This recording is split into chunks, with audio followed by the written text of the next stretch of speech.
জি, মোতাহার হাসান। দুঃখিত, আমি তাহলে নামটা একটু সঠিক করে নিলাম। লেফটেন্যান্ট কর্নেল মোতাহার হাসান, আপনাকে আমি কয়েকটা জায়গা থেকে আসলে আহ, প্রশ্ন করতে চাই। মূলত সেনাবাহিনী ইদানিং সব সময় খুব সংবাদের শিরোনাম হচ্ছে বা আলোচনায় আসছে, সেই বিষয়গুলো নিয়ে আলোচনা করতে চাই সম্প্রতি। এবং আপনি একজন সাবেক সেনা কর্মকর্তা এবং সেই সাথে গণমাধ্যমে আপনার দীর্ঘদিনের কাজ করার অভিজ্ঞতা, অতএব তথ্য এবং বিশ্লেষণ দুটোই আপনার কাছ থেকে পাবো বলে আশা করি। শুরু করি যে 31শে আগস্ট একটি ঘটনা দেখলাম, যদিও মূলধারার গণমাধ্যমে সেটি খুব একটা আসেনি। সেনাপ্রধান প্রধান বিচারপতির গুলশানের বাসায় গিয়ে তার সাথে বৈঠক করেছেন, যেটি আসলে এরকম ঘটনা আমরা খুব সচরাচর দেখি না। আপনার কাছে একটু জানতে চাই যে আপনি সেনাবাহিনীর মাধ্যমে বা কোনো মাধ্যমে কি এটা জানতে পেরেছেন যে তাদের মধ্যে কথাবার্তার বিষয়বস্তু কি ছিল, অথবা ধারণা করতে পারেন যে সেনা প্রধানের সাথে প্রধান বিচারপতির বৈঠকটি কি ধরনের, তাদের মধ্যে মানে কোর্স অফ বিজনেস কি হতে পারে? এটি কি একটা নিয়মিত বৈঠক কখনো হয় এরকম? প্রথমে আপনাকে ধন্যবাদ, এবং আপনার মাধ্যমে যারা অনুষ্ঠান দেখছে বা দেখবে তাদেরকে ধন্যবাদ। আপনার প্রশ্নটা অত্যন্ত গুরুত্বপূর্ণ, এবং দেশে এটা এখন একটা বহুল আলোচিত বিষয়বস্তু হয়ে দাঁড়িয়েছে, যে আজকের এই ইস্যুটা, যে সম্মানিত সেনাপ্রধান মাননীয় প্রধান বিচারপতির সাথে দেখা করেছে। আমার দীর্ঘদিনের অভিজ্ঞতা, আমি প্রায় 30 বছর সেনাবাহিনীতে কর্মরত ছিলাম। সেই অভিজ্ঞতার আলোকে বলছি, সাধারণত প্রধান বিচারপতির সাথে মাননীয় সেনাপ্রধান দেখা করেছেন, এটা আমি কখনো অন্তত আগে দেখিনি। কিন্তু যেটা দেখিনি সেটা দেখবো না তেমনটা নয়, কারণ অনেক সময় পরিবর্তিত পরিস্থিতিতে অনেক ঘটনা ঘটে থাকে, যেটা হয়তো আমাদের কাছে অনেক প্রশ্নের উদ্রেক করে। আজকের সাক্ষাৎটাও অনেকটা সেরকমই হয়েছে। আপনার প্রশ্ন হচ্ছে যে সেখানে সেনাপ্রধান বা মাননীয় প্রধান বিচারপতির সাথে কি আলোচনা হতে পারে। যেহেতু আলোচনা সভায় দুজন ছিলেন হয়তো, আমি বিশ্বাস করি সামনে হয়তো আর কেউ ছিলেন না, সুতরাং আমরা অনেক ধরনের আলোচনা করব, ধারণা করব, এটা হতে পারে। সেক্ষেত্রে খুব ভালো হতো যদি আহ তেমন কোনো আলোচনা হয়ে থাকে যা জাতির জন্য জানা দরকার। সেই ক্ষেত্রে যদি আইএসপিআর তরফ থেকে একটা বিবৃতি আসতে পারতো যে কি আলোচনা হলো বা কি হয়েছে, তাহলে আপনার প্রশ্নের উত্তরটা আপনিও পেয়ে যেতেন, এবং হয়তো এভাবে দেশে জনগণও পেয়ে যেত। যেহেতু সেটা হয়নি, সেহেতু আপনি আমাকে প্রশ্ন করেছেন যে আপনি কি ভাবতে পারেন। আমার ভাবনাটা সত্যি হবে সেটা আমি মনে করি না, আবার হতেও পারে। আমার ধারণা যে আপনি সম্প্রতির সময় হয়তো দেখবেন যে দেশে শান্তি শৃঙ্খলা, যেটা আমরা ল অ্যান্ড অর্ডার সিচুয়েশন বলে থাকি, কিছুটা হলেও বিঘ্নিত হচ্ছে। সেনাবাহিনী মাঠে আছে, এবং সেনাবাহিনী অতীতে যখন এই ধরনের মাঠে থাকতো, আমরা যখন থেকেছি, আমরা দেখেছি যে আমরা কিন্তু ল অ্যান্ড অর্ডার সিচুয়েশন সবসময় আমাদের নিয়ন্ত্রণে রাখতাম, এবং সেক্ষেত্রে দেশবাসী সবসময় কিন্তু তাদের হ্যাপিনেস প্রকাশ করতো যে না, দেশে শান্তি শৃঙ্খলাটা খুব ভালোভাবে বজায় আছে। এই ক্ষেত্রে হয়তো এবার কিছুটা ব্যত্যয় হচ্ছে, এটাগুলো এক। দ্বিতীয়ত হচ্ছে যে সরকার সেটা কতটুকু নিয়ন্ত্রণ করতে পারছে, ল অ্যান্ড অর্ডার সিচুয়েশন, সেটা নিয়ে আলোচনা হয়। এবং এই ধরনের একটা ল অ্যান্ড অর্ডার সিচুয়েশনের মধ্য দিয়ে দেশে যে আমরা সম্ভাব্য নির্বাচন চিন্তা করছি সামনে বছর ফেব্রুয়ারি মাসে, তাহলে সেটা কতটুকু সম্ভব? যদি সম্ভব না হয়, তাহলে কি সরকারি পরিবর্তন দরকার আছে? যদি দরকার হয়ে থাকে, তাহলে সেইটা কি তত্ত্বাবধায়ক সরকার হবে? তত্ত্বাবধায়ক সরকার যদি হতে হয়, তাহলে তো একটা রূপরেখা দরকার। কে হবে সর্বশেষ প্রধান বিচারপতি? সেটা যদি হয়, তো বর্তমান প্রধান বিচারপতি কিন্তু হয়তো সম্ভবত 7.5 বছর ডিসেম্বরে স্বাভাবিক অবসরে যাবেন। তাহলে উনি কি হবেন তত্ত্বাবধায়ক সরকারের প্রধান? যদি সেটা হয়ে থাকে, তাহলে তো একটা আলোচনার বিষয়বস্তু হয়ে যেতে পারে। তার কারণ বর্তমান প্রেক্ষাপটে যেহেতু এই গণ অভ্যুত্থানটার সাথে সেনাবাহিনীও একটা স্টেক হোল্ডার, তারাও কিন্তু তাদের অংশীদারিত্ব রেখেছিল গত বছর আগস্টে, 5ই আগস্টে যে অভ্যুত্থানটা হয়েছিল। সুতরাং সেই প্রেক্ষাপটে হয়তো বা উনি মাননীয় প্রধান বিচারপতির সাথে আলাপ করলে করতেও পারেন যে যে ওনার কি মতামত, বা উনি উনি কতটুকু আসতে চাইবেন বা এই দায়িত্বভার গ্রহণ করতে চাইবেন। আপনি যদি মানে মনে এরকম থাকে একটা আলোচনা আসতে পারে বলে ধারণা করা যায় যে হয়, তত্ত্বাবধায়ক সরকার হতে পারে সামনে, এই সরকার হতে পারে, পরিবর্তন হতে পারে এবং সেখানে প্রধান বিচারপতির ভূমিকা কি হবে এই নিয়ে একটা আলোচনা হতেও পারে বলে আপনি ধারণা করছেন। আহ হতে পারে। জি, হতে পারে। আরেকটা জিনিস একটু আমি 1/11 বলতে মতো চাই, কোনো এই ক্ষেত্রে পরিস্থিতি তৈরি হতে পারে কি? আসলে কি, পরিস্থিতি তো বলে তো তৈরি হয় না, এটাও যেমন সত্য কথা। আবার অনেক সময় পরিস্থিতি তৈরি করা হয়, এটাও অস্বীকার করার কোনো উপায় নেই। 1/11 যখন হয়েছিল, আমি তখন কর্মরত ছিলাম বাংলাদেশ সেনাবাহিনীতে। হুম, তখন আমার মানে একেবারে প্রত্যক্ষভাবে দেখার সুযোগ ছিল কি হয়েছে এবং কেমনে কি ঘটেছে। সুতরাং বর্তমান অবস্থার দৃষ্টি মনে হয় যেটা আর কি, পরিস্থিতি কিন্তু তার সাথে মেলানো যায়। হুম। কি হবে সেটা সময় বলে দেবে। জি, 1/11 মতো পরিস্থিতি মতো মেলানো যায়, এই বিষয়টি নিশ্চয়ই দর্শক খেয়াল করে শুনছেন। আমি আরেকটি সাথে সাথে মানে একই দিনে আরেকটি বৈঠক হলো, সেটি যমুনায় প্রধান উপদেষ্টা ডক্টর ইউনূসের সাথে principal staff officer lieutenant general S M Kamrul Hasan, তার একটি বৈঠক হয়েছে। সেই বৈঠকটি সম্পর্কেও আসলে গণমাধ্যমে খুব একটা জানানো হয় নাই। এখানেও আসলে কি ধরনের বৈঠক হতে পারে সেই বিষয়েও কি কোনো তথ্য আপনারা বা আপনি জেনেছেন? এদের মানে তাদের মধ্যে আসলে কথাবার্তা কি হতে পারে? এই ক্ষেত্রে আমি আমার পূর্ব অভিজ্ঞতার আলোকে একটু কথা বলি। প্রিন্সিপাল স্টাফ অফিসার যিনি, উনি হচ্ছেন কিন্তু পিএসএ টু চিফ অ্যাডভাইজার, অর্থাৎ উনি তার প্রিন্সিপাল স্টাফ অফিসার। সুতরাং তার সাথে যদি দেখা করতে হয়, কথা বলতে হয়, সেটা কিন্তু কোনো রকম বাধা থাকার কথা না মধ্যখানে। উনি যখন ইচ্ছা তাকে ডেকে নেবেন এবং তার সাথে কথা বলতে পারেন, সেটা টেলিফোনে হোক, সামনাসামনি হোক। গুরুত্বপূর্ণ বিষয় হলে অনেক সময় ডেকে নিয়ে কথা বলেন, এবং অতীতেও অনেক সময় এরকম হয়েছে। যেহেতু দরকার হয়নি তখন হয়তো প্রকাশ্যে আসেনি, এবং আজকের ঘটনাটা অনেকটা সেরকমই হতে পারে। মানে এটি একটা নিয়মিত বৈঠক হতে পারে, একটা দাপ্তরিক আচ্ছা, হতে বিষয়বস্তু। পারে। জি, স্পষ্ট হলাম। একটু এবারে আসি যে সেনাবাহিনীকে আমরা একটা মানে আলোচিত ভূমিকায় দেখলাম, আলোচিত বা সমালোচিত যাই বলি না কেন, সেই ভূমিকায় দেখলাম। জাতীয় পার্টি এবং গণ অধিকার পরিষদ, এই দুই দলের মধ্যে সংঘর্ষকে কেন্দ্র করে সেনাবাহিনীর সদস্যদের, যৌথ বাহিনী, কিন্তু আমরা বিশেষ করে সেনাবাহিনীকে আসলে সেই ভিডিও যে চিত্র আছে সেটাতে আমরা দেখলাম সেনাবাহিনী নূরকে বেধম মানে বেশ মারাত্মকভাবে পেটালো। এবং শুধু নূরকেই পিটিয়েছে তা না, গণ অধিকার পরিষদের অন্যান্য নেতাকর্মী আছেন যারা এমনকি বাথরুমে লুকিয়েছিলেন, তাদেরকে পর্যন্ত বের করে পিটিয়েছেন, এরকম ঘটনা অফিসে ঢুকে। এরকমটা কেন করলো সেনাবাহিনী? আপনার মতো আমিও দেখেছি, এবং আমরা হয়তো অনেকেই এটা প্রত্যক্ষ করেছি। একটা বিষয় কি, আহ, যেহেতু বিষয়টা অবশ্যই এখন তদন্তাধীন, এটা খুব ভালো হতো। দেশবাসীর মতো আমিও বিশ্বাস করি যে এটা অত্যন্ত দ্রুততার সাথে একটা নিরপেক্ষ তদন্ত, সেটা প্রাতিষ্ঠানিক ভাবে অর্থাৎ সেনাবাহিনী পর্যায়ে আর একটি সরকারি পর্যায়ে যদি সম্পন্ন করতে পারতো। এর মধ্যে বেশ সময় অতিবাহিত হয়েছে, কিন্তু তেমন কোনো তথ্য কোনো পক্ষ থেকে আমাদের কাছে আসেনি যেটার মাধ্যমে আমরা একটা সিদ্ধান্তে আসতে পারি যে আসলে আসল দোষী কারা। তবে ভিডিওতে যা দেখেছি, সেক্ষেত্রে আমার কাছে ব্যক্তিগতভাবে মনে হয়, কারণ এখানে মনে হয়েছে যে সেনাবাহিনী যেভাবে পেটাচ্ছে, এটা কিন্তু সেনাবাহিনীর প্রকৃত রূপ না। এটা আগে আমরা কখনো এভাবে তাদেরকে দেখিনি। আমি নিজেও চাকরি করেছি দীর্ঘদিন, এবং আমি দেশে বিদেশে কাজ করেছি। যখন আমাদের সেনাবাহিনী বিদেশে বেশ সুনামের সাথে কাজ করছে এবং অনেক মব তারা কন্ট্রোল করছে, নিয়ন্ত্রণে আনছে। আগেও দেশে কিন্তু তারা এইভাবে কাজ করেছে। আপনি 1/11-র কথা বলেন, আপনি 90-র অভ্যুত্থানের কথা বলেন, আমি তখন দেখেছি প্রত্যক্ষভাবে। এবারের চিত্রটা একটু ভিন্ন দেখলাম। আমি বিশ্বাস করি হয়তোবা এর পিছনে কারো কারো ইন্ধন থাকতেও পারে, যেটা সেনাবাহিনীর বিপক্ষে যায়, এবং সেনাবাহিনীর বিপক্ষে গেলে হয়তো একটা কথা বলার ক্ষেত্র তৈরি হবে।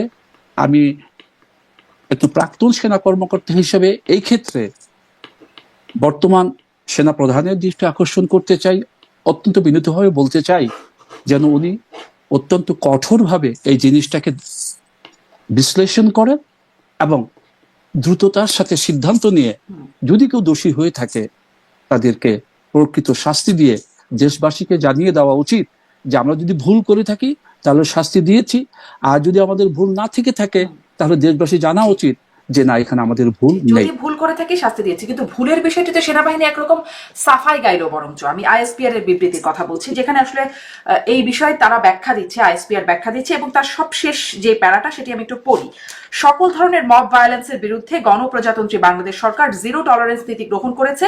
বাংলাদেশ সেনাবাহিনীর সরকারের এই সিদ্ধান্ত পুনর্ব্যক্ত করছে এবং জনমনের স্বস্তি ও নিরাপত্তা আনয়নে সকল ধরনের মব ভায়োলেন্সের বিরুদ্ধে কঠোর অবস্থান গ্রহণ করতে সদা প্রস্তুত রয়েছে। জননিরাপত্তা, আইন শৃঙ্খলা, শান্তি বজায় রাখতে সেনাবাহিনী সর্বদা বদ্ধপরিকর। মানে এই ঘটনার প্রেক্ষিতে এটি হচ্ছে তাই মানে আইএসপিআর এর বিবৃতির লাস্ট প্যারাটা। আরো আছে ঘটনাটা কি ঘটলো সেটি সম্পর্কে একটু বলছে, কিন্তু মানে সরকারের সিদ্ধান্ত মব ভায়োলেন্সের বিরুদ্ধে জিরো টলারেন্স, এই জন্য সেনাবাহিনী আসলে এরকম, মানে সেনাবাহিনী তো ভুল স্বীকার করছে না, বরং একরকম সাফাই গাইছে বা তার পক্ষে বলছে যে সেনাবাহিনী আমি কেন এই আচরণ করলো। হ্যাঁ, আপনার মতো আমিও এই ইয়ে আপনার আইএসপিআর এর যে বিবৃতি সেটা আমি দেখেছি।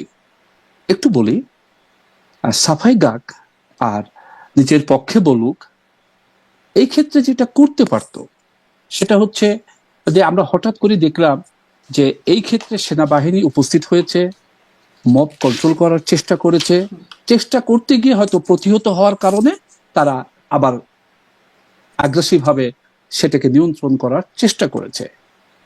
এই চেষ্টাটা গত 5 আগস্টের পর থেকে দেশে কিন্তু বহুবার এই ধরনের মব জাস্টিস হয়েছে। 5ই আগস্টের পরে কিছুদিন আমি হয়তো মানতে রাজি আছি যে সেই সময়টা ওইটা গ্রহণযোগ্যতার মধ্যে পড়ে। তারপরে বিভিন্ন সময় যে মব জাস্টিস গুলো হয়েছে সেখানে আমরা আমাদের সেনাবাহিনীকে, প্রিয় সেনাবাহিনীকে যেভাবে চেয়েছিলাম সে তো সেভাবে দেখিনি। সেটা না দেখার কারণে হঠাৎ করে সেদিন 31শে আগস্ট, বা না 31শে আগস্ট না, সেদিন তারিখ ছিল, যাই হোক, নূর ভিপি নুরের উপর যে আঘাত আসলো শুক্রবার, জি, হঠাৎ করে এই তাদের এই আগ্রাসী ভূমিকাটা অনেক প্রশ্নের অবতারণা করেছে। কিন্তু এটা যদি ধারাবাহিকভাবে হতো তাহলে কিন্তু এই প্রশ্নের অবতারণা হতো না, এবং দেশবাসী কিন্তু চায় যে এই ধরনের আগ্রাসন বা আগ্রাসী ভূমিকায় জনগণ যেন অবতীর্ণ না হয় এবং তাকে সঠিকভাবে নিয়ন্ত্রণ করা হোক। কিন্তু এটিকে আসলে সেনাবাহিনী মব ভায়োলেন্সই বা বলছে কেন? মানে মব তো একরকম উদ্দেশ্যহীন জনতা একটা ভায়োলেন্স সৃষ্টি করছে, সহিংসতা করছে, সেটি এরকম মব ভায়োলেন্স হতে পারে। যেমন ধরেন 32 নম্বরে যখন বঙ্গবন্ধুর বাড়ি ভাঙা হলো সেখানে হতে পারে, বা বিভিন্ন ব্যবসা প্রতিষ্ঠান বা নেতাকর্মী, আওয়ামী লীগ নেতাকর্মীদের বাড়িতে উদ্দেশ্যবিহীনভাবে জনতা একসাথে হয়ে একটা জায়গায় মানে কোন রকম সহিংসতা করলো, সেটি বা কাউকে পেটাচ্ছে রাস্তায়, সেটি হতে পারে। কিন্তু এটা তো একদম রাজনৈতিক পরিচয় সম্পন্ন গণ অধিকার পরিষদ এবং জাতীয় পার্টি, তারা তো আসলে উদ্দেশ্যবিহীন জনতা নয়, এবং তাদের একদম সুনির্দিষ্ট লক্ষ্য উদ্দেশ্য নিয়ে তারা যাচ্ছে জাতীয় পার্টিকে নিষিদ্ধ করা, এবং ওরা আবার প্রতিহত করছে, এরকম একটা অবস্থা। মব কেন বলছে সেনাবাহিনী? আপনার প্রশ্নটা যুক্তিযুক্ত, কিন্তু আমি একটু বলবো এটা মব না বলে আমরা, ঠিক আছে, কিন্তু যখন নাকি ওরা ওখানে গিয়েছিল জাতীয় পার্টিকে নিষিদ্ধ ঘোষণার দাবি নিয়ে, তখন তাদের কিন্তু খুব ভালোভাবে আগে থেকে না করা হয়েছিল যে আপনারা এসেন না বা কিছু করেন না, আপনাদের আপনাদের দাবি যেভাবে উত্থাপন করা উচিত সেভাবে উত্থাপন করেন এবং চলে যান। কিন্তু আপনি ভিডিওটা লক্ষ্য করলে দেখবেন সেখানে যে তাদের তরফ থেকে কোনো আক্রমণ আসেনি তেমন তা না, কিন্তু তাদেরও কিন্তু ভূমিকা ছিল এই বিষয়টাকে উস্কে দেওয়ার ব্যাপারে। এখন যখন কোনো একটা পরিস্থিতি তৈরি হয়ে যায় তখন একেবারে উপস্থিত ক্ষেত্রে পুঙ্খানুপুঙ্খ রূপে বিচার বিশ্লেষণ করে এবং সেখানে নিজস্ব কর্তৃত্ব স্থাপন করাটা অত্যন্ত কষ্টকর। আপনার একটা কথা মানতে হবে, সেনাবাহিনী কিন্তু মূলত মব কন্ট্রোল করে অভ্যস্ত না। এটা এটা বেসিক্যালি হচ্ছে পুলিশের দায়িত্ব। এখন আমরা সবাই জানি 5ই আগস্টের পরে যে কোনো কারণেই হোক না কেন পুলিশ তার সেই সক্ষমতা কিছু হলেও হারিয়েছে, তার আত্মবিশ্বাস নষ্ট হয়েছে, এবং সেনাবাহিনীর সাপোর্ট নিয়ে তারা চেষ্টা করে যাচ্ছে নিরন্তর যে আগের ভূমিকা তারা ফিরে যেতে পারে কিনা।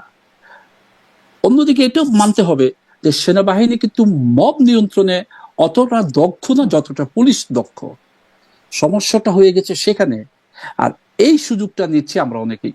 আপনি 32 নম্বরের কথা বলেছেন, এছাড়াও বিভিন্ন সময় বিভিন্ন জায়গায় মব কন্ট্রোল হয়েছে সেগুলো বলেছেন। এখানে আমাদেরও কিছু ভুল আছে। ভুলটা কি? আমরা যদি সরকারের কোনো গুরুত্বপূর্ণ ব্যক্তি ওই ধরনের মবকে বলি যে প্রেশার গ্রুপ, এই বলাটা সঠিক না। তার কারণ অতীতে কি হয়েছে তার উদাহরণ দিয়ে আমি যদি বর্তমানকে কাছে টেনে আনি তাহলে কি আমি অতীতের মতো ভুল করতেই থাকবো? না, সেটা ঠিক হবে না। এই ক্ষেত্রে কিন্তু এই জিনিসটা আমাদের বিশ্লেষণ করতে হবে যে আমরা গুরুত্বপূর্ণ ব্যক্তি বা পর্যায়ে যারা আছি তারা যে কোনো ধরনের মব জাস্টিসকে প্রেশার গ্রুপ বলে চালিয়ে দিয়ে পরবর্তীতে ওই মবটাকে যদি আমরা লিগালাইজ করে ফেলি তাহলে অন্য কোনো সময় যখন এই ধরনের মব হবে তখন সেটাকে লিগ্যালাইজ করাটা অত্যন্ত কষ্টসাধ্য, জি, আপনি যেটা এই আমাদেরও ক্ষেত্রে ভুল হয়েছে। আছে বলছেন এবং সরকারের সেই বক্তব্য আসলে এটি প্রেস সচিবের বক্তব্য, যে প্রেসার গ্রুপের কথা আপনি বলছেন, আমি লক্ষ্য করেছি আ- বিষয়টি। আ- আপনি হয়তো জানেন জি না, নিশ্চয়ই, কিন্তু আপনি ভালো মতোই মানে জানেন। সেনাবাহিনী কি এই বক্তব্য মতো কাজ করে নাকি সেনাবাহিনী আসলে আইন অনুযায়ী কাজ করে, সেটি কোনটা? আপনি আসলে সেনাবাহিনী সেনাবাহিনীর সাফল্যের কথা বলছেন এবং সেনাবাহিনী এই কাজের জন্য না, সেনাবাহিনী ধারাবাহিকভাবে যদি এই ভূমিকা রাখতো আপনি বলছেন।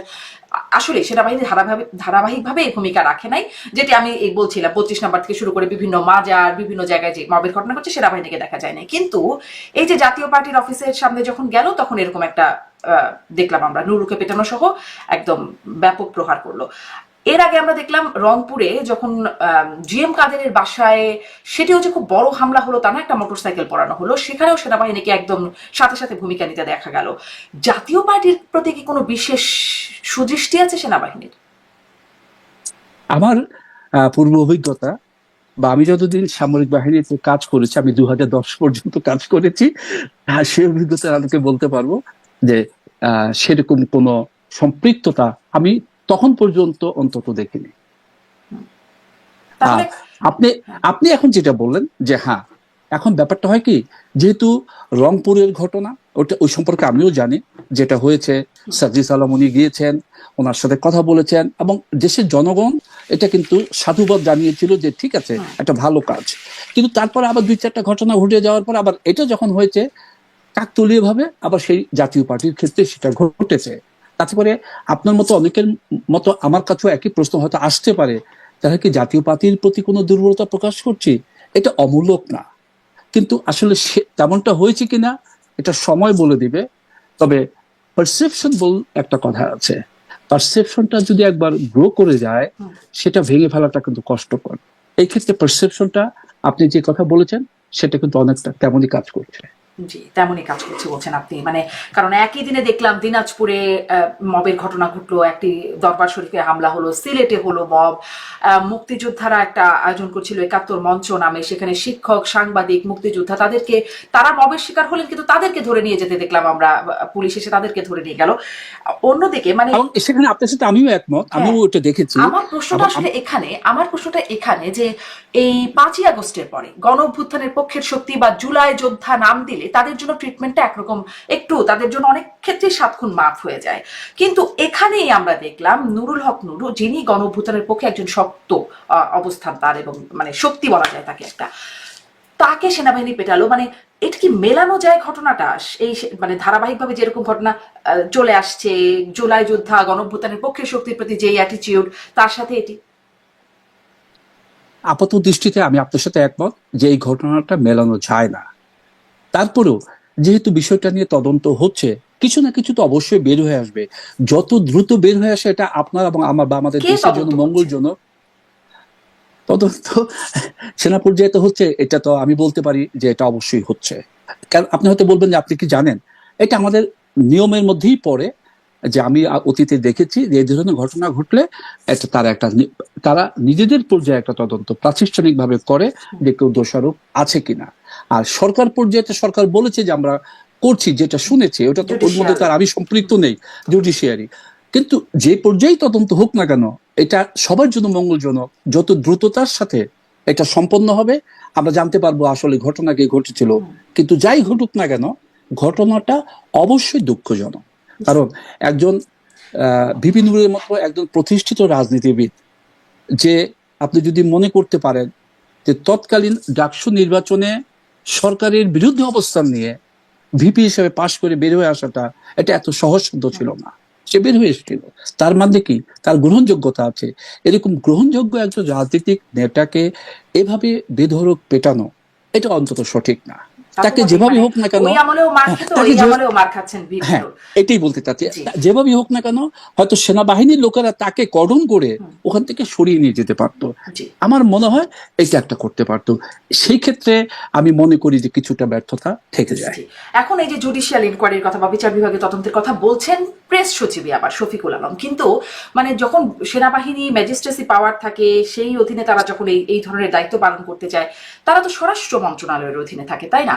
তাহলে স্বরাষ্ট্র উপদেষ্টা, যিনিও একজন সাবেক সেনা কর্মকর্তা, সাবেক লেফটেন্যান্ট জেনারেল, তিনি তার পক্ষ থেকে এই বিষয়ে আমরা খুব একটা বলতে দেখলাম না। আমি আসলে তার সম্পর্কেও, আপনার নিশ্চয়ই পেশাগত জীবনে দেখবার বা জানবার সুযোগ হয়েছে তার সম্পর্কে, মানে তিনি কি খুব শক্ত কি বলবো পার্সোনালিটি, যোগ্যতার অধিকারী মানুষ? মানে এই ধরনের ক্ষেত্রে তাকে শক্ত অবস্থানে দেখা যায় না, অন্যান্য উপদেষ্টারা ঘোরাঘুরি করেন, প্রেস সচিব কথা বলেন, এমনটি কেন হয়? আপনি একটা শক্ত প্রশ্ন করেছেন আমাকে। আহ আমি ব্যক্তিগতভাবে ওনার সাথে কাজ করেছি আমার চাকরি জীবনে, সরাসরি তার অধীনে কাজ করেছি, যেহেতু তাকে দেখার সুযোগ আমাকে হয়েছে। উনি আমার একজন ঊর্ধ্বতন কর্মকর্তা ছিলেন। আহ উনি একজন সৎ ব্যক্তি, এই ব্যাপারে কোনো সন্দেহ নেই, এবং উনি খুব নরম মনের মানুষ, এই ব্যাপারে কোনো সন্দেহ নেই। একটা কথা কি, আপনি আমার কথা থেকে বুঝে নিতে হবে, সৎ ব্যক্তি, নরম মনের মানুষ আর প্রশাসন, আহ, সবগুলো কিন্তু একসাথে মেলে না। সবকিছু যদি একসাথে না মেলাতে পারেন তাহলে আপনার ব্যর্থতা আসবে। আমার কাছে মনে হচ্ছে যে যেহেতু উনি একটু নরম মনের মানুষ, ওনার এই ক্ষেত্রে আর একটু শক্ত হওয়ার দরকার আছে বলে আমি ব্যক্তিগতভাবে মনে করি। জি, আচ্ছা, মানে সৎ নরম মনের, কিন্তু যোগ্য তার কতটুকু আছে, কিন্তু কোনোভাবেই তাকে আমি যোগ্যতা নিয়ে বলছি না, আমি বলতে চাচ্ছি যে তার প্রশাসনিক ভাবে এই যে ঘটনাটা ঘটলো সেখানে তার আরেকটু দৃঢ়চেতা মনোভাব আমরা আশা করেছিলাম। জি, আমরা আসলে তার কোনোভাবেই বহিঃপ্রকাশ দেখতে পাচ্ছি না। কথা বলছেন, আমরা দেখছি জি অন্যান্য উপদেষ্টারা কথা বলছেন, যাচ্ছেন, জি সচিব কথা বলছেন, জুডিশিয়াল জি ইনকোয়ারির জি কথা জি বলছেন, তিনি কেন জি। বলছেন না? আহ, আ- আ- আ- সেটা আমি একটা, কিন্তু আপনার সাথে একমত যে স্বরাষ্ট্র মন্ত্রণালয়ের উপদেষ্টা হিসেবে হ্যাঁ, এই ক্ষেত্রে তার ভূমিকাটা আরো জোরালো হতে পারতো, এই হওয়া ক্ষেত্রে উচিত ছিল। শুধুমাত্র আমি মনে করতে পারি 5ই না আগস্টের না, পর, আপনি যেহেতু এটা নিয়ে কথা বললেন, হ্যাঁ, আর যদি আপনি আমাকে জিজ্ঞেস করেন সামগ্রিক ভাবে, হুম, তাহলে আমি সামগ্রিক ভাবে বলতে পারি যে সামগ্রিক ভাবে আমাদের দেশের ল অ্যান্ড অর্ডার সিচুয়েশনটা এই মুহূর্তে যেহেতু ভালো না, তার দায়ভার কিন্তু, আমি যদি স্বরাষ্ট্র মন্ত্রণালয়ের দায়িত্বে থেকে থাকি তাহলে আমার উপরই আসবে। হুম, আর যদি ভালো কিছু হয়ে থাকে সেই সফলতা আমার, কিন্তু সফলতার চেয়ে ব্যর্থতার ভার যেহেতু বেশি, আমি এই দায়ভার এড়াতে পারি না। জি, তিনি এই দায়ভার হয়তো এড়াতে পারেন না। মানে আমি না, এটা উনি হয়তো বলছি, কখনোই এটা এর এড়াতে আগে পারেন যখন না। জাতীয় পার্টির অফিসে আরেকবার হামলা হয়েছিল, পোড়ানো হয়েছিল জাতীয় পার্টির অফিস, তখন তার একদিন বা দুদিন পরে, সম্ভবত একদিন পরে তাকে জিজ্ঞাসা করা হয়েছিল, সাংবাদিকটা তাকে জিজ্ঞাসা করছিলেন, তিনি বলছেন তিনি ঘটনাটা জানেনই না, যেখানে তার মানে পুলিশ ছিল, সেনাবাহিনীর সদস্যরাও আশেপাশে ছিল, তখন খুব একটা ব্যবস্থা নেয় না। এই জন্যই আমি আসলে জিজ্ঞাসা করছিলাম সামগ্রিকভাবে তিনি আসলে কতটা যোগ্য ব্যক্তি। এর আগে যিনি ছিলেন, আহ, আসি এই প্রশ্নে, আপনি হয়তো একটু বলেছেন, যার কারণে এই প্রশ্নে আর না যাই। কারণ হচ্ছে তাকে বারবার তার সম্পর্কে বলার পরেও রাজনীতিবিদরাই বলছেন, তার পদত্যাগের দাবি করছেন, গণ অভ্যুত্থানের পক্ষের মানুষরাই বলছেন, কিন্তু তাকে সরানো হয় না। এটার কি কোনো কারণ আছে? মানে এখানে কি কোনো বিশেষ চ্যানেল আছে যার কারণে তিনি এখানে টিকে যান? আসলে কি পদত্যাগের যে কালচারটা, সেটা বাংলাদেশে কি আছে? নেই। যদি আমরা বলি ল অ্যান্ড অর্ডার সিচুয়েশনের কথা, আমরা বাংলাদেশের জন্মলগ্ন থেকে আজ অবধি কি কখনো কাউকে দেখেছি ব্যর্থতার দায়ভার নিয়ে কেউ কখনো পদত্যাগ করেছে? দাবি কিন্তু অনেকবার অনেকের ব্যাপারে উঠেছে, কিন্তু কিন্তু সরিয়ে তো দেওয়া ব্যর্থতার যেতে দায় পারে, সরিয়ে তো দেওয়া হয়। যেমন সাবেক যিনি সরি- স্বরাষ্ট্র উপদেষ্টা ছিলেন ব্রিগেডিয়ার শাখাওয়াত, তিনিও আপনাদের সাবেক সেনা কর্মকর্তা, তাকে কিন্তু ঠিকই সরিয়ে দেওয়া হয়েছে। ওনাকে কিন্তু ব্যর্থতার জন্য সরিয়ে দেওয়া হয়, ওনাকে তার একটা বক্তব্যের জন্য সরিয়ে দেওয়া হয়েছে। বুঝতে হবে তার কারণ। আমার কাছে কেন জানি মনে হয় সরিয়ে দেওয়াটাকে আমরা মনে করি সরকারের একটা ব্যর্থতা, কিন্তু ওটা তো আসলে না। বরং সরিয়ে দিয়ে আমি যদি যোগ্য কাউকে ওখানে নিয়ে এসে আমার যে উদ্দেশ্যটা সেটা হাসিল করতে পারি, সেটাই আমার সফলতা। তাই কি হয়েছে? এই ক্ষেত্রে আমি অন্তত আমার বাংলাদেশের জন্মলগ্ন থেকে আমি দেখিনি। তার কারণ বাংলাদেশের যখন সৃষ্টি হয় তখন আমি একজন বুঝবান ব্যক্তি ছিলাম। 74 সালে আমি ক্লাস 10ম শ্রেণীতে পড়াশোনা করতাম, সেক্ষেত্রে আমি জানি যে জন্মলগ্নটা কেমন ছিল। তারপর থেকে আজ অবধি, তারপরে আমি 80 সালে সেনাবাহিনীতে যোগ দিয়েছি, 2010 সাল পর্যন্ত দেশের বিভিন্ন কার্যক্রমে আমি সম্পৃক্ত ছিলাম। অনেক কাছ থেকে অনেক কিছু দেখার সুযোগ হয়েছে। সে আলোকে বললাম যে আমরা ব্যর্থতার দায়ভার নিতে কেন যেন পছন্দ করি না, কিন্তু আমি ব্যক্তিগতভাবে মনে করি ব্যর্থতার দায়ভার নেওয়াটা সফলতার সোপান। জি, তা তো বটেই, সেটি হয় না। আমি এই জন্যই প্রশ্ন করছিলাম যে তিনি ব্যর্থতার দায় তিনি না নেন, সরকারও তাকে সরিয়ে দিচ্ছে না। আগের আপনি বলছেন তার একটি বক্তব্যের কারণে তাকে সেখান থেকে সরানো হয়েছে, ব্রিগেডিয়ার শাখাওয়াতকে।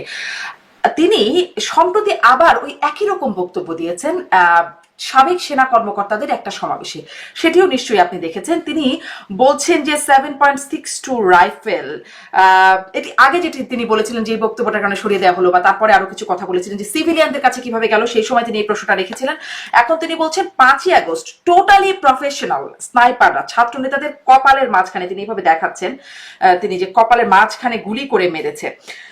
এবং তিনি যখন শাহিন কমপ্লেক্সের দিকে যাচ্ছিলেন, ইন্টেলিজেন্স থেকে তাকে ওয়ার্ন করা হয়েছে যে তিনি যেন সেদিকে না যান, এবং তিনি সেটি ইনকোয়ারিও চেয়েছিলেন, সেটি অনেকের পছন্দ হয় নাই। এরকম কি কোনো তথ্য আপনার কাছে, বা এই বিষয়ে কি কোনো তথ্য আছে যে sniper, professional sniper, totally professional sniper তিনি বলছেন, এনারা কারা? আমি একটু বলি, আসলে যারা সরকারের বিভিন্ন পর্যায়ে কাজ করেন তারা যতটুকু দায়িত্ব দিয়ে তথ্যমূলক কথা বলতে পারবেন, আমরা যারা তার সাথে পরিচিত, কারণ ব্যক্তিগতভাবে আমি ওনার সাথে পরিচিত, আমরা একসাথে কাজ করেছি, কিন্তু যখন এই ধরনের কথা ওনারা বলেন, আমার কাছে মনে হয় ওনারা কি দায়িত্ব নিয়ে বলেন তো? আর দায়িত্ব নিয়ে যদি বলেন তাহলে সেই কথার উপর কোনো প্রশ্ন উঠে আসার কথা না। উনি একটা কথা বলেছেন, তারপর থেকে কিন্তু এটাকে নিয়ে দেখছি বিভিন্ন ভাবে বিভিন্ন কথা হচ্ছে। তো এটা কিন্তু ওনারই উচিত, আমাদের সবার জন্য কল্যাণকর হবে যদি উনি এটাকে ব্যাখ্যা করে দেন যে এটা কি সঠিক নাকি উনি ভুল করে বলে ফেলেছেন। ভুল করে তার কি কারণ দুবার বলেন? মানে আগেও তিনি বলেছেন যে সিভিলিয়ানদের হাতে এই 7.62 গেল কি করে, আবার এখন বলছেন, এবং খুব স্পষ্ট করে বলেছেন যে তিনি ফিউনারালে কিন্তু দেখেন এই ধরনের কথা ওনার মুখ থেকে বের হয়েছে, এরপর এছাড়া আর কি অন্য কোনো রাজনীতিবিদ হোক, অন্য কোনো অবসরপ্রাপ্ত সামরিক কর্মকর্তা হোক বের হয়েছে? বের হয়। আর আমাদের মতো লোকের মুখ থেকে যদি এই ধরনের কথা বেরও হয়, সেটা আমি হই কিংবা কোনো রাজনীতিবিদও হয়, কথার গুরুত্বটা কম পাবে, কারণ আমরা কোনো দায়িত্বের মধ্যে নেই। সুতরাং আমরা যখন কখনো দায়িত্বের মধ্যে থাকবো তখন কথা বলার ব্যাপারে আমাদের সাবধানতা অবলম্বন করা উচিত। তার কারণ আমি যা বলছি ওটা কিন্তু সঠিক বলি সবাই মনে করে। মানে তিনি, আপনি কি বলবেন যে তিনি দায়িত্বহীন কথা বলেছেন? এইভাবে না বলে আমি একটু ঘুরিয়ে যদি বলি যে কথা বলার সময় আমাদের দায়িত্ববান হওয়া আপনি একটু উচিত। আসলে এটাকে সফট করে বলছেন, কিন্তু এই ঘটনা সম্পর্কে আপনারা কোনো কিছু অবগত আছেন কিনা, মানে এরকম কিছু আসলে তখন ছিল কিনা? তিনি যেটি বলছেন তাকে ফোন করেছে এবং তিনি তখন বুঝলেন যেটি আসলে ইন্টেলিজেন্স থেকে তাকে ফোন করা হচ্ছে যে এদিকে যাবেন না, সেটি হচ্ছে বিএফ শাহিন কমপ্লেক্সের ওদিকে জাহাঙ্গীর গেটের সামনে, হ্যাঁ, জাহাঙ্গীর গেটের সামনে। আসলে কি আমরা আমাদের সাথে আমরা যদিও অবসর নিয়েছি, তা আমাদের অবসর হওয়া সত্ত্বেও আমাদের কিন্তু নিজস্ব একটা ফোরাম থাকে, কাজ করে, যে ফোরামের উনিও একজন সদস্য। তার কারণ হচ্ছে তখন উনি অবসরপ্রাপ্ত সামরিক কর্মকর্তা ছিলেন, কিন্তু এখনো অবসরপ্রাপ্ত, কিন্তু কোনো সরকারি দায়িত্বে ছিলেন না। কারো না কারোর সাথে হয়তো ইন্টেলিজেন্স অর্গানাইজেশনের সাথে আমাদের যোগাযোগ থাকে, কথা হয়, এখনো হয়, বিভিন্ন সময় বিভিন্ন তথ্য পাই, বা কিন্তু সব তথ্যই যে সত্য সেটাও যাচাই করে দেখার ব্যাপার আছে। আমাকে বলা হলো যে এটা 7.62 মিলিমিটার রাইফেলের গুলি বা ওই স্নাইপারের গুলি বা অস্ত্রের গুলি, সেটা কতটুকু সত্য আমাকে বললেই, স্যার আপনি ওদিকে যেন না, ওটা আমি মেনে নিলাম, পরবর্তীতে সেটা ফাঁস করে দিলাম, এটা অন্তত সঠিক না। তার কারণ আমি কি কতটুকু নিশ্চিত ছিলাম যে ওই তথ্যটা সঠিক ছিল। যদি সঠিক না হয়, উনি ইনকোয়ারি করতে চেয়েছিলেন, তাকে ওখান থেকে সরানো হলো, মানে এই বিষয়টাই বা কেমন হলো?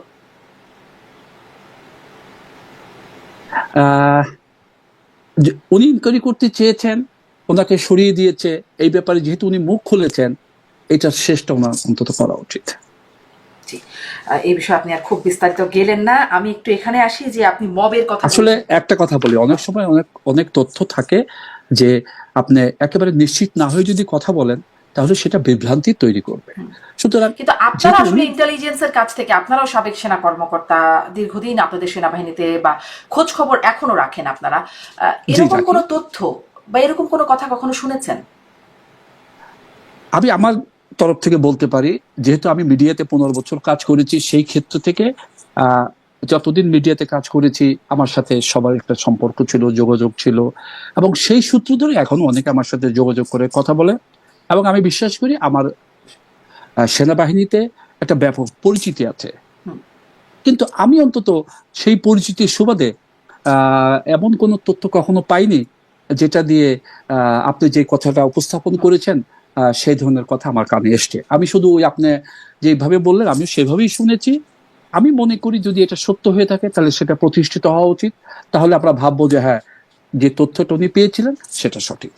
সেই ইনকোয়ারিটা হওয়া উচিত যেটি আসলে তিনি করতে চেয়েছিলেন, কিন্তু সেটি হয় নাই শেষ পর্যন্ত, বরঞ্চ এটা তিনি হওয়া সরে উচিত, গেলেন। এটা হওয়া উচিত, সরকারের স্বার্থেই হওয়া উচিত। হ্যাঁ, আপনি বলছিলেন যে মব নিয়ন্ত্রণের ক্ষেত্রে হ্যাঁ ধারাবাহিকভাবে আমরা দেখছি যে পুলিশের না হয় নানান রকম ব্যর্থতা, সীমাবদ্ধতা অনেক কিছু আছে।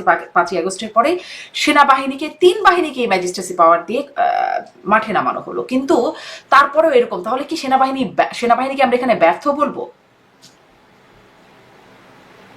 যদিও 3 বাহিনীকে ম্যাজিস্ট্রেসি পাওয়ার দেওয়া হয়েছে, কিন্তু মূলত এটা সেনাবাহিনী যারা মাঠে থাকে তারা এটা প্রয়োগ করে।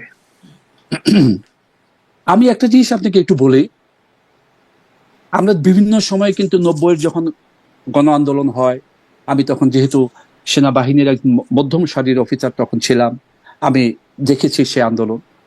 আমি 96 সালে যখন আন্দোলন হয় সে আন্দোলনটা দেখেছি। এরপর 2024 সালে যেটা হয় সামরিক অবসরপ্রাপ্ত কর্মকর্তা হিসেবে, একজন জ্যেষ্ঠ কর্মকর্তা হিসেবে সেটাও দেখেছি। 2001 সালে বিএনপি সরকার যখন ক্ষমতায় ছিল তখন অপারেশন ক্লিন হার্ট সংগঠিত হয়েছিল। সেই সময়টা আমি সেনাবাহিনীতে একজন স্টাফ অফিসার হিসেবে, সিনিয়র কর্মকর্তা হিসেবে কর্মরত ছিলাম, সেটাকেও দেখার সুযোগ হয়েছিল। এখন 111-এ যেটা হয়েছিল সেখানেও সেনাবাহিনী মাঠে ছিল, আমি তখন চাকরিতে ছিলাম, সেখানেও দেখার সুযোগ হয়েছিল। সবকিছু মিলিয়ে যদি বলি, ম্যাজিস্ট্রেসি পাওয়ারটা আমি যতটুকু মনে করতে পারি সর্বপ্রথম এবারই দেওয়া হয়েছে। আর অন্যান্য সময় আমরা ইন এইড টু সিভিল পাওয়ার, বেসামরিক প্রশাসনকে সহায়তা করার জন্য মাঠে গিয়েছি। যদিও গিয়েছি ইন এইড টু সিভিল পাওয়ার, কিন্তু মুখ্য ভূমিকাটা আমরাই পালন করেছি, বরং প্রশাসনের কর্মকর্তারা আমাদেরকে সহায়তা করেছে। এটা অনেকটা উল্টা ছিল, এটা হচ্ছে বাস্তবতা। ইভেন যখন আমরা নির্বাচনের সময় বিভিন্ন সময় নিয়োজিত হই, একই জিনিস, প্রশাসন আমাদেরকে সহায়তা করেছে। আমরা যেভাবে বলেছি ঠিক সেভাবে, তার কারণ আমরা হয়তো সেভাবে ওই জিনিসটাকে সমাধান করতে পারি, বা আমরা আমাদের পারঙ্গমতা একটু বেশি ছিল। কিন্তু আমি কিছুটা হলে একটু অবাক হচ্ছি বা বিস্ময় বোধ করি, এবার যখন পুরোপুরি ম্যাজিস্ট্রেসি পাওয়ার দিয়ে দেওয়া হলো, এটা আমার মতো অনেক অবসরপ্রাপ্ত সামরিক কর্মকর্তারা মনে করে থাকি কেন জানি তার প্রয়োগটা তেমন ভাবে হয়নি যেমন ভাবে আমরা আশা করেছিলাম বা দেশবাসী আশা করেছিল। কেন যেনটাকে আপনিও ধারণা, মানে আপনি ভাবছেন যে কেন যেন হয়নি, কেন হলো না? কেন হলো না এটা যদি হয়, এখন ব্যাপারটা হয় কি, আমরা তো বিভিন্ন সময় বিভিন্ন কর্মরত অফিসারদের সাথে আলোচনা করি, কারণ বাংলাদেশটা একটা ছোট দেশ, এবং দেখবেন প্রত্যেক পরিবারই এখন 1-2 করে কর্মরত কর্মকর্তা আছে, আর আমরা যারা প্রাক্তন তারা তো আছি। তো একত্রিত হলে তো আলোচনা করি, কোথায় বাধাটা আছে সেটা হয়তো মাঠ পর্যায়ে যারা মেজর বা তার নিচে যারা আছে তারা অতটা বোঝে কিনা আমার সন্দেহ আছে। আর এই প্রয়োগটা করবে মাঠে যারা থাকে, সর্বোচ্চ পর্যায়ের অফিসার থাকেন, commanding officer, lieutenant colonel, and তাদের উপরে ব্রিগেডিয়ার এন্ড জিওসি। মূলত কাজটা করে লেফটেন্যান্ট কর্নেল, তার অধীনস্থ অফিসার এবং সৈনিকদেরকে দিয়ে। এখন আমি যদি ঢাকা শহর সহ বাংলাদেশের বিভিন্ন জায়গায় বিচার বিশ্লেষণ করি, আমরা দেখতে পাবো যে 111 যখন হয়েছিল তখন একটু চিন্তা করে দেখেন তো ল অ্যান্ড অর্ডার সিচুয়েশনটা কেমন ছিল। আপনি একটু চিন্তা করে দেখেন যে ইভেন জেনারেল এরশাদ যখন 1982 সালে ক্ষমতা নিয়েছিল তখন ল অ্যান্ড অর্ডার সিচুয়েশন কেমন ছিল। ইভেন জেনারেল জিয়া রহমান, উনিও তো সামরিক অভ্যুত্থানের পরে ক্ষমতা নিয়েছিলেন, তখন ল অ্যান্ড অর্ডার সিচুয়েশন কেমন ছিল। আর আজকে 2024-এ যেখানে ম্যাজিস্ট্রেসি পাওয়ার দিয়ে সেনাবাহিনীকে মাঠে নামানো হয়েছে, সেই ল অ্যান্ড অর্ডার সিচুয়েশন যদি তাদের সাথে তুলনা করি, আমি অবশ্যই বিশ্বাস করি যে আপনার মতো, আমি আমার মতো সবাই একটু হতাশ। কারণ এই ক্ষেত্রে আমরা কিন্তু আর একটু দৃঢ়চেতা আশা করেছিলাম, কারণ ম্যাজিস্ট্রেসি পাওয়ারটা আমার হাতে। আপনি কি বলবেন? আমি যদি দুটো, আমি আশা ভঙ্গ ঠিক বলবো না, এটা কি সেনাবাহিনীর সীমাবদ্ধতা, কোন সীমাবদ্ধতা নাকি ব্যর্থতা নাকি সদিচ্ছা? এখন দেখেন, সীমাবদ্ধতা নাকি ব্যর্থতা না সদিচ্ছা, আপনি 3টা কথা উল্লেখ করেছেন। তা আমি যখন 2001 সালে অপারেশন ক্লিন হার্টের সাথে জড়িত যখন দেখেছি, কাজ করেছি স্টাফ অফিসার হিসাবে, আমি যখন 111-এ দেখেছি, তখন তো ব্যর্থতা শব্দটাকে পছন্দ করি, সদিচ্ছা শব্দটাকে পছন্দ করে দিই, পছন্দ করতাম। যে আমার ইচ্ছা আছে, আমি এটা করব, করার জন্য যা কিছু করার দরকার, যেই পথ অবলম্বন করলে এটাকে এক্সিকিউট করতে পারবো, সবার মন জয় করতে পারবো, সেভাবে করেছি। তা আমি তো মনে করি না যে এখন যদি আমি সেভাবে করতে চাই সেখানে কোনো বাধা আছে। বাধা তো থাকার কথা না। আমি চাইবো দেশের শান্তি শৃঙ্খলা থাকুক, তার মানে করতে চাওয়ার জায়গায় কমতি আছে। চাঁদাবাজি বন্ধ হোক। হ্যাঁ, তার মানে কি করতে চাওয়ার জায়গায় মানে কমতি আছে, মানে করতে চাইলে বাধা নাই, কিন্তু করতে চাওয়ার জায়গায় কমতি আছে, সেই সদিচ্ছারই ঘাটতি আছে। এখন সদিচ্ছার মধ্যে ঘাটতি আছে বলে আমি বিশ্বাস করি না, প্রয়োগের ক্ষেত্রে হয়তো কমতি থাকতে পারে। কারণ দেশের শান্তি শৃঙ্খলা বজায় থাকুক এটা চায় না এমন কেউ আছে বলে আমি বিশ্বাস একটু করি আপনাকে না। এটাও প্রশ্ন করতে চাই যে মানে এই বাহিনীর প্রধান, সেনা প্রধানের কথা বলছি, তিনি আসলে কেমন পার্সোনালিটির মানুষ, মানে এটার সাথে একটু এটাও যুক্ত করে দিই, মানে এই যে আমি সদিচ্ছা বা ব্যর্থতা এই বিষয়গুলো জানতে চাইছিলাম। তিনি গুরুত্বপূর্ণ ভূমিকা পালন করছেন গণ অভ্যুত্থানের পর থেকে, স্টেক হোল্ডার হিসেবে আছেন এই পুরো ঘটনা প্রবাহে, এবং আমরা যেটা লক্ষ্য করি যে তাকে বিভিন্ন পক্ষ থেকে গালাগালি করা হয়, অশ্লীল ভাষাও গালাগালি করা হয়। গণ অভ্যুত্থানের পক্ষের শক্তিরা অনেক সময় তার পদত্যাগ চান, তাকে সরিয়ে দিতে বলেন, তাকে নিয়ে গালাগালি করেন, এমনকি পতিত যে শক্তি আওয়ামী লীগ তারাও তাকে মীর জাফর বেঈমান বলেন। আসলে সবাই তাকে কেন গালি দেয়? তার পার্সোনালিটি জায়গাটাও যদি একটু বলেন। আচ্ছা, একটা কঠিন প্রশ্ন করেছেন, তারপর আমি একটু বলবো। জেনারেল ওয়াকারুজ্জামান উনি যখন কর্মক্ষেত্রে, আমরা তার জ্যেষ্ঠ কর্মকর্তা ছিলাম, এবং সেই হিসেবে তখন থেকেই দীর্ঘদিন থেকে আমরা একে অপরের সাথে পরিচিত এবং কাজ করার ক্ষেত্র একসাথে ছিল। উনি অত্যন্ত অমায়িক একজন মানুষ, ভদ্র একজন মানুষ, এবং পেশাগত দক্ষতা সম্পন্ন একজন মানুষ, এই ব্যাপারে কোনো সন্দেহ নেই। এবার আসি এক্সিকিউশনের ব্যাপারে। ব্যাপারটা হচ্ছে যে আমরাও এটা আপনার মতো দেখছি, প্রত্যক্ষ করছি যে বিভিন্ন গণ আন্দোলনের যারা নেতৃত্বে আছেন তারা তাকে গালাগালি করছেন, এবং শুধু তাকেই গালিগালাজ করছে তা না, সেনাবাহিনীকেও গালিগালাজ করে। আমরা কিন্তু হ্যাঁ, আমরাও খুব আহত হই যখন সেনাবাহিনীকে গালিগালাজ করা হয়, কারণ আমিও তো একজন প্রাক্তন সেনা কর্মকর্তা। গণমাধ্যমে কোনো কর্মীকে যদি গালিগালাজ করা হয়, আপনি নিশ্চয়ই আহত হবেন, কারণ আপনি একজন গণমাধ্যম কর্মী। আমিও কিন্তু আহত হব, যেহেতু আমি একজন গণমাধ্যম কর্মী। সুতরাং এই যে আহত হওয়ার ক্ষেত্রটা, এটা কিন্তু আমরা বিভিন্নভাবে বিভিন্ন ফোরামে আমাদের সম্মানিত সেনাপ্রধানকে অবগত করার চেষ্টা করি, বলার চেষ্টা করি, এবং যারা কর্মরত আছেন তাদের সাথে যেহেতু সবসময় দেখা হয়, তারাও বলার চেষ্টা করেন। এবং সম্প্রতি আপনি দেখেছেন যে একটা সেনা দরবারে উনি, যেহেতু গণ আন্দোলনের নেতারা এই ধরনের কথা বলে, তাদেরকে সন্তান তুল্য আখ্যা দিয়ে ভুলে যাওয়ার জন্য বলেছেন। এই ক্ষেত্রে আমি একটু দ্বিমত পোষণ করি। কারণ আমি একটু কেন দ্বিমত পোষণ করেছি সেটা হচ্ছে যে যে সমস্ত নেতাদেরকে সন্তান তুল্য বলা হচ্ছে তারা কিন্তু আন্দোলনের নেতৃত্ব দিয়ে একটা সফল আন্দোলন করেছে, তার মানে কি তাদের সেই দক্ষতা আছে।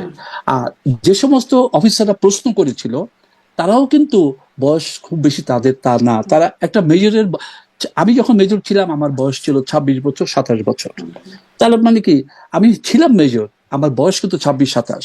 আমার কাছ থেকে আশা করেছেন একজন মেজর হিসেবে কাজ করব। ঠিক তেমনি আমিও কিন্তু যে সফল আন্দোলনের নেতৃত্বে ছিলেন বা আছেন তার কাছ থেকে কিন্তু সেরকম আচরণ আশা করব যে আচরণ আমাকে আহত করবে না। এই ক্ষেত্রে একটা বাহিনীর বিরুদ্ধে কথা বলা, বাহিনী প্রতিষ্ঠানের বিরুদ্ধে কথা বলা সঠিক না। আমি এই অনুষ্ঠানের মাধ্যমে হয়তো সম্মানিত সেনাপ্রধানের দৃষ্টি আকর্ষণ করতে পারি যে উনি, আমরা যারা অবসরপ্রাপ্ত আছি তাদের মনোভাবকেও সম্মান দিয়ে, যারা কর্মরত আছে তারা হয়তো অনেক সময় কিছু বলতে পারে না, কিন্তু তাদের মনোভাবটা বুঝে নিয়ে সন্তান তুল্য বলে আমি মাফ করে দিব সেটা সঠিক না। তাদের বোঝাবার দায়িত্ব আমাদের, এবং সেটা কিভাবে করব, সেটা সরকারের মাধ্যমে হোক বা অন্য কোনো মাধ্যমে হোক, একটা যথাযথ মাধ্যমে এটাকে সমাধান দ্রুত করা উচিত। জি, আপনি সেনা প্রধানের দৃষ্টি আকর্ষণ করেছেন। আমি একটু ছোট ছোট করে শেষ করার দিকে আর কি ছোট ছোট করে একটু এটি জি বলবেন জি যে জি যে সেনাবাহিনী তাহলে এই যে একটা তাদের ব্যর্থতা সীমাবদ্ধ বা যেভাবেই বলি না কেন মব নিয়ন্ত্রণে বা এই সময় আইন শৃঙ্খলা পরিস্থিতি নিয়ন্ত্রণে ম্যাজিস্ট্রেসি পাওয়ার থাকা সত্ত্বেও খুব একটা সফল হচ্ছে না। সামনে নির্বাচনেও সেনাবাহিনী দায়িত্ব পালন করবে স্ট্রাইকিং ফোর্স হিসেবে। এখন স্বাভাবিক পরিস্থিতিতেই এই অবস্থা, আইন শৃঙ্খলা নির্বাচনের সময় পারবে মানে আইন শৃঙ্খলা পরিস্থিতি নিয়ন্ত্রণে রাখতে সম্ভব হবে? আমি যদি আমার পূর্ব অভিজ্ঞতার কথা বলি, এখন তো দেশ অনেক এগিয়েছে। আমরা এখন বর্তমান একটা ডিজিটালাইজড যুগে বাস করছি। আমরা যখন নাকি নির্বাচনের সময়, আমার খেয়াল আছে আমি 1991 সালে নির্বাচনে কাজ করেছি। সে কোথায়? সেই কিশোরগঞ্জের মিঠামইন, যেখানে লঞ্চে করে যেতে হয়েছে। এখন তো লঞ্চ লাগে না, এখন তো গাড়ি করে চলে যাচ্ছে। আমরা কাজ করেছি সেই 2001-এর নির্বাচনে, 2009-এর নির্বাচনে। এই তিনটে নির্বাচনে আমি অন্তত প্রত্যক্ষভাবে কাজ করেছি। সেই অভিজ্ঞতার আলোকে বলতে পারি সেনাবাহিনী যথেষ্ট দক্ষ, এবং সেনাবাহিনীর যথাযথ ভূমিকা ছাড়া সুষ্ঠু নির্বাচন কখনোই সম্ভব না। এটা একেবারে নির্দ্বিধায় বলা যেতে পারে। এবং যার জন্য প্রশাসন সবসময় চায় পুলিশ, আনসার বা অন্যান্য যে সমস্ত বাহিনী আছে তাদের সাথে সেনাবাহিনীর মোতায়েন করাটা, এবং মূল ভূমিকাটা সেনাবাহিনী পালন করবে। আর যদি সেনাবাহিনীর এই ক্ষেত্রে যথাযথ ভূমিকা ছাড়া সুষ্ঠু নির্বাচন সম্ভব না। যথাযথ এটা ভূমিকা কোনোদিন এখনো সম্ভব না। দেখা যাচ্ছে না। নির্বাচনের সময় থাকবে কিনা সেই নিয়েই আমার প্রশ্নটা। নির্বাচনে আমি আমি আমি বিশ্বাস করি থাকবে। তার কারণ সেনাবাহিনীতে যারা এখন কর্মরত তারা সবাই চায় দেশে একটা সুষ্ঠু পরিবেশ ফিরে আসুক, একটা গণতান্ত্রিক সরকার ফিরে আসুক, এবং সেটা তা কি একমাত্র সবাই চায়? সম্ভব সুষ্ঠু নির্বাচন। এটা আমি বিশ্বাস করি সবাই চায়। তার কারণ আমি যদি বলি, আপনাকে একটু বলতে হয় তাহলে, আমরা সেনাবাহিনীর সদস্যরা সবসময় চাই গণতান্ত্রিক সরকার দেশে থাকুক। আমি আমার উদাহরণ দিয়ে বলতে পারবো, 1990 সালে যখন জেনারেল এরশাদ ফল করলেন, তখন আমি একজন মধ্যম মানের মেজর ছিলাম। আমার চাকরি তখন 8-10 বছর। আমি তখন জাতীয় প্যারেড স্কোয়ারে ছিলাম, অবস্থান করছিলাম। রাতে একজন ঊর্ধ্বতন কর্মকর্তা এসে আমাদের সবাইকে দাঁড় করিয়ে বলল, চলো আমরা একটা কিছু করি জেনারেল এরশাদকে রক্ষা করার জন্য। আমরা কিন্তু কায়ে কমনো বাক্যে, আমরা তো বিদ্রোহ করতে পারি না, আমরা অবমাননা করতে পারি না জ্যেষ্ঠ অফিসারকে। শুধু একটুই বললাম যে স্যার, আপনার আদেশটা যেহেতু লফুল না, আমরা এটা মানতে রাজি না।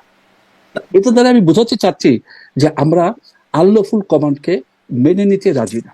আমরা চাই দেশে গণতন্ত্র থাকুক, গণতান্ত্রিক সরকার কাজ করুক। এটা অবশ্যই সেনাবাহিনী চায়, এবং সে বিশ্বাস থেকে আমি বিশ্বাস করি দেশে ফেব্রুয়ারিতে যদি নির্বাচন হয়, সেনাবাহিনী অবশ্যই চাইবে যে একটা সুষ্ঠু নির্বাচনের মাধ্যমে দেশে গণতান্ত্রিক সরকার কিন্তু এই সুষ্ঠু প্রতিষ্ঠিত হোক। নির্বাচনের পক্ষে সেনাবাহিনী আসলে 14, 18 বা 24 এই ক্ষেত্রগুলো আসলে সুষ্ঠু নির্বাচন হয় নাই, এবং সেনাবাহিনীকে সেই যথাযথ ভূমিকায় কি দেখা গেছে, যার কারণে যে আমরা বিশ্বাস করবো যে সেনাবাহিনী সুষ্ঠু বা যথাযথ ভূমিকা পালন করবে। শিখে আপনার এই কথার উত্তর আমি দিব। 14, 18 এবং 24 সবার মতো আমিও মর্মাহত। আমাদের ভূমিকাটা কিছুটা বিতর্কিত ছিল। তো যেটা আমরা ওই যে বললাম, যেটা হয়নি, আমরা চলুন সেখান থেকে ঘুরে দাঁড়াই, আমরা 26-এ এসে একটা সুন্দর নির্বাচন উপহার দেই। অন্তত আমাদের যে বাস্তবতা তো বর্তমানেও দেখা যাচ্ছে না। সেনাবাহিনীকে এখনো মব নিয়ন্ত্রণে বা আইন শৃঙ্খলা পরিস্থিতি নিয়ন্ত্রণে খুব, আপনিও বলছিলেন যে যথাযথ বা আপনারা যেটি প্রত্যাশা করেন সেই ভূমিকাটাও দেখা যাচ্ছে না। আমি আবারও বলি, নির্বাচনের ক্ষেত্রে নির্বাচন চলাকালীন সময় সেনাবাহিনীর যে দক্ষতা, এটা অতুলনীয়। আমি বিশ্বাস করি সেটা তারা করতে পারবে।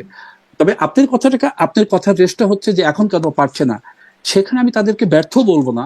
তবে তাদের কাছ থেকে আমরা যতটুকু আশাবাদী ছিলাম সেই ক্ষেত্রে কমতি আছে। এই ক্ষেত্রে তাদেরকে যেটুকু করতে পারেনি সেটা আমি মেনে নিয়েই বলছি। এখনো তো সময় আছে, সামনে আর 5-6 মাসের মতো। তারা যদি চায় দেশের শান্তি শৃঙ্খলা ফিরিয়ে আনাটা, এটা তাদের জন্য অবশ্যই সম্ভব, অবশ্যই সম্ভব। আমি একটা শেষ প্রশ্ন করি। আমি কদিন আগে আরেকজন সেনা কর্মকর্তার সাথে কথা বলছিলাম, তাকেও এই প্রশ্নটি করছিলাম। আপনি হয়তো আরো বেশি ভালো উত্তর দিতে পারবেন, কারণ আপনি ওই সময় দায়িত্বেও ছিলেন, মানে সেনাবাহিনীতে ছিলেন। তারেক রহমানকে যারা পিটিয়েছেন সেনাবাহিনীর কর্মকর্তারা, তারা এখন কোথায়? আসলে এটা সময়ের হাতে ছেড়ে দেই। তার কারণটা হচ্ছে কি, আসলে তারেক রহমানকে সেনা কর্মকর্তারা ধরে নিয়ে যাওয়ার পরে কিভাবে কি আচরণ করেছে, এটা জনাব তারেক রহমান উনি ভালো বলতে পারবেন, কারণ যেহেতু উনি ভিকটিম। তো আমরা একটু অপেক্ষা করি। আর তারা আসলে তাদের অবস্থানটা এখন সঠিকভাবে বলাটা তারা কি এখনো সেনাবাহিনীতে আছেন? না, কোনো অবস্থাতে সেনাবাহিনী না, না, এটা থাকা সম্ভব না। তার কারণ ঘটনা হচ্ছে 2006 বা 2007 সালের দিকে, আর এখন 2025, 18 বছর পার হয়ে গিয়েছে। তাদের অধিকাংশই ইতিমধ্যেই অবসরে চলে যাওয়ার কথা। এটা অধিকাংশ, মানে কেউ কেউ এখনো আছে। অধিকাংশ বলতে আমি বোঝাচ্ছি যে 95-99%। কারণ চাকরির যে একটা বয়স সীমা, আমাদের তো চাকরিটা হচ্ছে র্যাঙ্কের সাথে সম্পর্কিত। একটা মেজর 48 বছর বয়স হলে তাকে অবসরে চলে যেতে হচ্ছে। 50 বছর চাকরি হলে, 50 বছর বয়স হলে লেফটেন্যান্ট কর্নেলকে চাকরি থেকে চলে যেতে হচ্ছে। তো সেই হিসাবে আমার মনে হয় না এখন চাকুরিরত কেউ আছে। জি, আর যদি প্রমোশন পেয়ে আরো সিনিয়র কর্মকর্তা হন তাহলে তো থেকে যেতে পারেন, তাই না? আমি এখন যারা ঊর্ধ্বতন পর্যায়ে আছে, যেহেতু কম বেশি অনেকেই জানি বা তাদের সম্পর্কে জানি, আমার মনে হয় তাদের বোধহয় অবস্থানটা উচ্চ পর্যায়ে। এই মুহূর্তে